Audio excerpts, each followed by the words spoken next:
Karena merapat ke Pansur. Belum ada janur melengkung. Bagus nih. Wah, Periode ya Pak? saya 2 periode. Sebelum saya malah diawali anak saya cewek.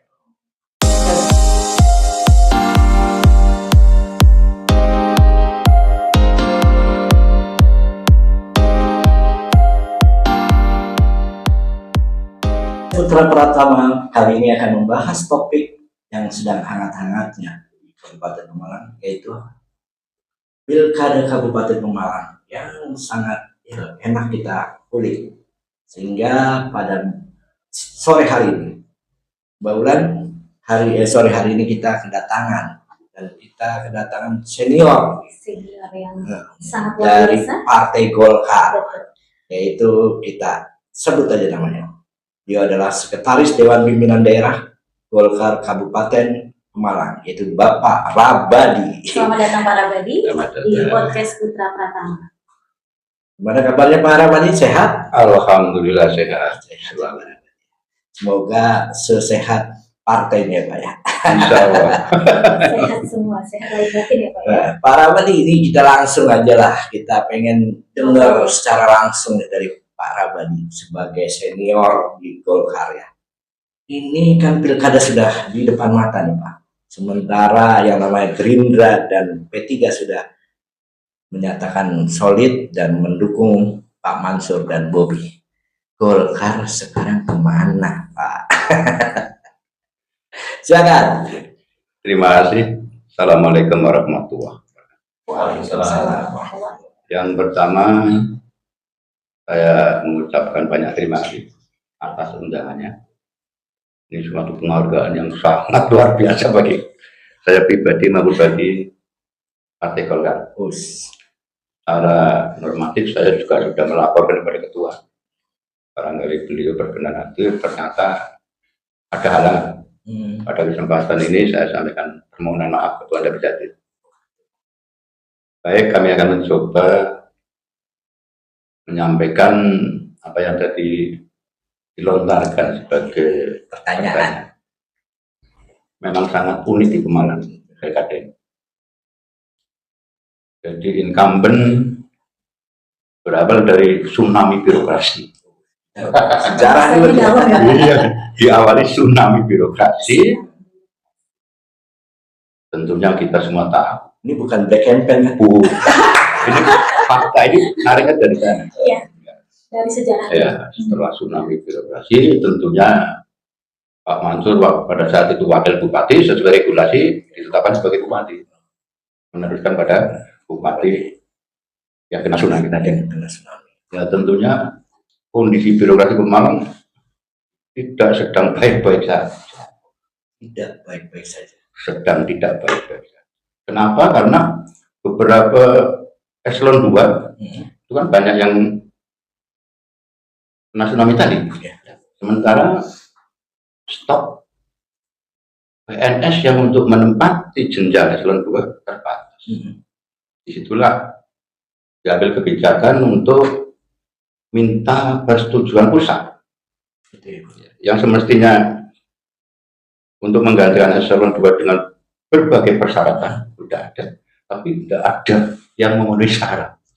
Makanya diambil suatu kebijakan atas rekomendasi ASN kalau tidak salah pusat harus mengangkat eselon 2 dan ada beberapa ASN menduduki eselon. Oh, yang dari eselon 3 harus ke eselon 2. Itu dipaksakan atau gimana? Bisa dikatakan begitu karena tidak ada stok. Nggak ada stok. Iya, tidak ada kader. Oh ya. Nah, tentunya ini sangat-sangat berpengaruh dalam kinerjanya. Gitu, Pak. Ibarat gambarannya ini baru kelas 5 disuruh mengikuti pelajaran kelas 6. Kalau nggak cerdas-cerdas banget. Inilah tugas beliau Pak Mansur selaku bupati sangat-sangat berat untuk menata ini. Ini sudah setahun 2 tahun selesai nih. Birokrasi aja. Ya, di birokrasinya. Iya, di birokrasi menata personel itu tidak setahun 2 tahun selesai. Ini perlu perjuangan keras oleh beliau.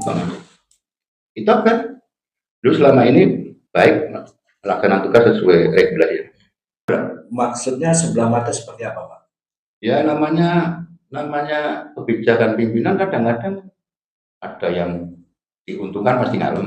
Iya. Wah itu kan, Betul. yang tidak tercover ngomel-ngomel itu Betul. sifat manusiawi itu yang saya maksud itu. Itu yang disebut sebelah mata. Iya, harusnya saya fair. Kalau terkait pilkada, pertanyaan tadi terkait pilkada ya Pak? Golkar kemana? Golkar.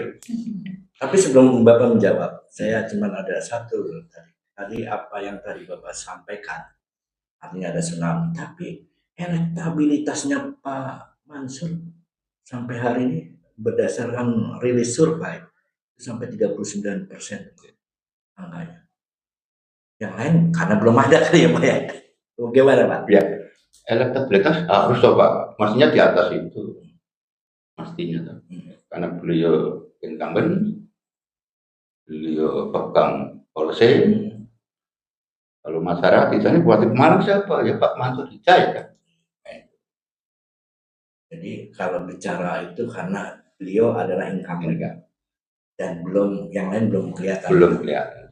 Nah, tadi pertanyaan yang saya ajukan pertama, Golkar kemana Pak? Iya. Begini Pak, yang namanya membangun Pemalang itu tidak mudah, tidak sesederhana yang teman-teman bayar. Rumit sekali. Serumit apa Pak? Tidak semua orang bisa mencerna atau mengetahui rumitnya seperti apa Pak. Karena ini ranah birokrasi ya. Aturan main seperti apa. Kami pun tahu secara garis besar saja. Yang tahu persis ya birokrasi. Jadi artinya begini, membangun Pemalang harus kebersamaan Pak. Dari semua aspek, dari semua elemen masyarakat harus saling bersatu padu nyengkuyung untuk membangun Kabupaten Pemalang yang tadi di awal saya sampaikan baru kena tsunami kan begitu. Ini tidak mudah. Golkar menyadari hal itu dan Golkar sejak lahir itu memang punya komitmen yang sangat tinggi mempertahankan negara kesatuan Republik Indonesia yang berdasarkan Pancasila dan Undang-Undang Dasar 45. Itu sejak lahir sampai sekarang konsisten. Nggak ke kanan, nggak ke kiri ya Pak. Golkar tentunya dalam melaksanakan atau mengimplementasikan niatnya ada pedoman, yaitu doktrin Partai Golkar. Doktrinnya seperti apa? Doktrin Partai Golkar pada intinya titik berat pada karya kekaryaan. Yuk rakyat Indonesia nyambut gawe. Tentunya tidak meninggalkan adanya pembaharuan, pembenahan yang sudah dikerjakan, dievaluasi manakala kurang bagus kita sempurnakan melalui istilah pembaharuan. Itu konsisten sampai hari ini. Sesuai dengan nama partainya Golkar, golongan karya. Golongan yang nyambut gawe. Kan begitu? Iya betul itu. Golongan itu golongan karya, golongan orang yang mau bekerja. Pemalang banget ya Pak ya, nyambut gawe. Khas Pemalang. Ini beliau ini di Golkar itu bagaikan sayur asem. Kalau nggak ada tanpa Parabadi. Ini kata-katanya begitu. Tadi gimana? Pertanyaan saya belum dijawab. Oh, belum dijawab. Itulah doktrin. Ini kayak doktrin kita nih. Kayak gimana gitu ya, ada yang disembunyiin atau gimana, bikin kita tambah penasaran nih. Pertanyaan saya tadi jawabannya apa? Tapi belum dijawab. Ya doktrin kita dulu. Saya dulu dah, biar tahu alur. Setelah doktrin Golkar tetap konsisten, seperti tadi saya sampaikan ya. Ya tentunya untuk mengajukan calon sangat-sangat berhati-hati dong. Untuk membangun masyarakat Pemalang yang kompleks permasalahan. Tapi kan tipenya Golkar nih Pak. Nah, ya. Tipenya Golkar Pak. Tipenya Golkar adalah pada saat yang berkuasa, ya disitulah Golkar ada. Udah. Maaf nih Pak. Yang sudah-sudah.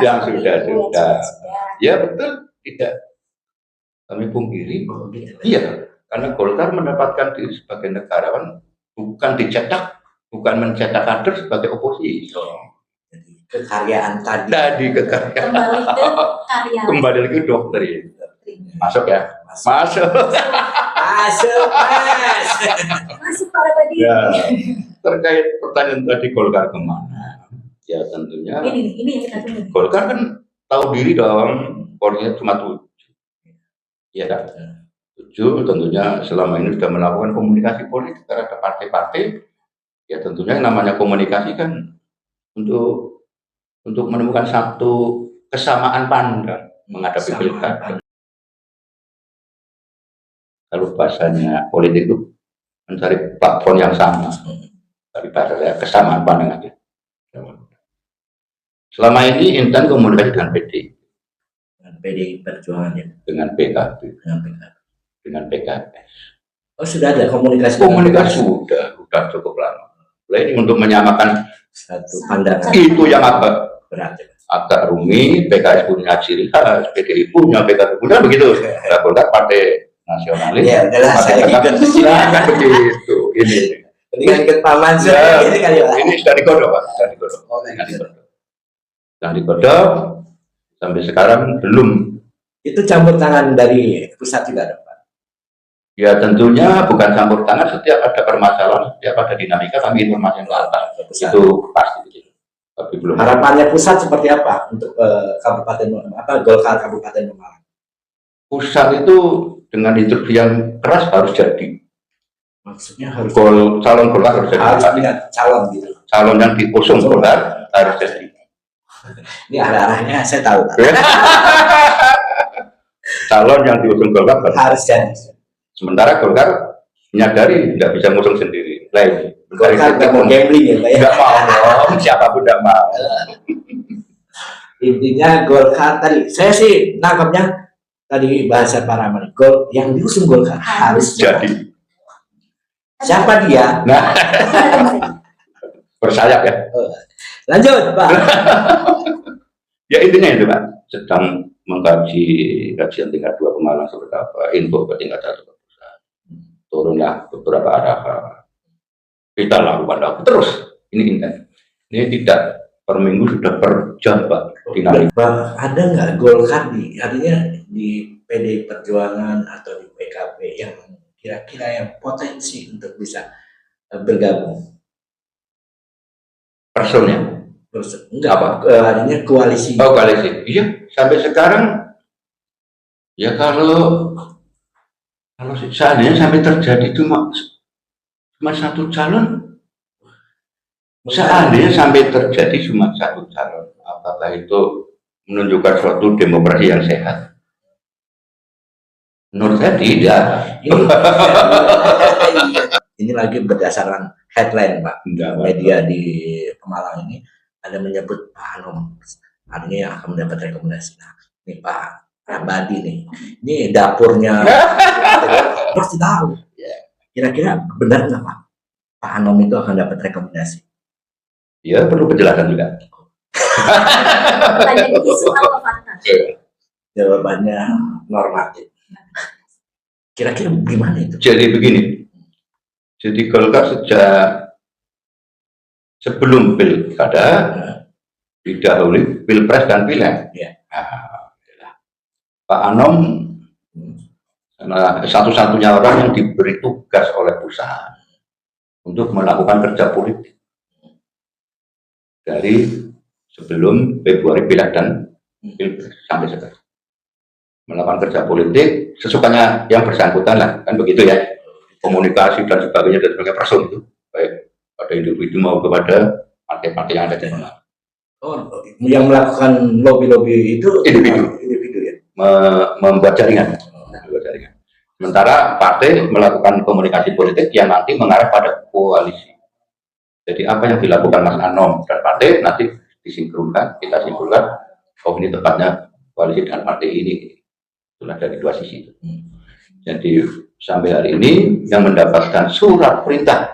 Sebelum itu masih ada peluang lah buat Golkar merapat ke Pansur. Belum ada jalur melengkung apa? Tidak. Artinya misalnya Pak Mansur melawan kota kosong. Konyol itu namanya. 1.400.000 jiwa itu kemana aja? Yang tadi Bapak sampaikan agar lebih baik lagi ke depan. Demikian Sobat Podcast Putra Pratama, hari ini kita sudah mendengarkan apa yang disampaikan Pak Prabadi sebagai politikus senior di Kabupaten Pemalang, dan kita sudah mendapatkan hal-hal yang menurut saya ini adalah ilmu yang kita dapatkan dari Pak Rabadi. Dan harapannya kepada masyarakat tadi yang telah disampaikan oleh Pak Rabadi, pilihlah dengan hati nurani untuk memilih pemimpin di Pemalang ini agar Pemalang lebih baik lagi ke depannya. Demikian, wassalamualaikum warahmatullahi wabarakatuh. Guntur Pamungkas dan Wulan mengabarkan dari podcast Putra Pratama.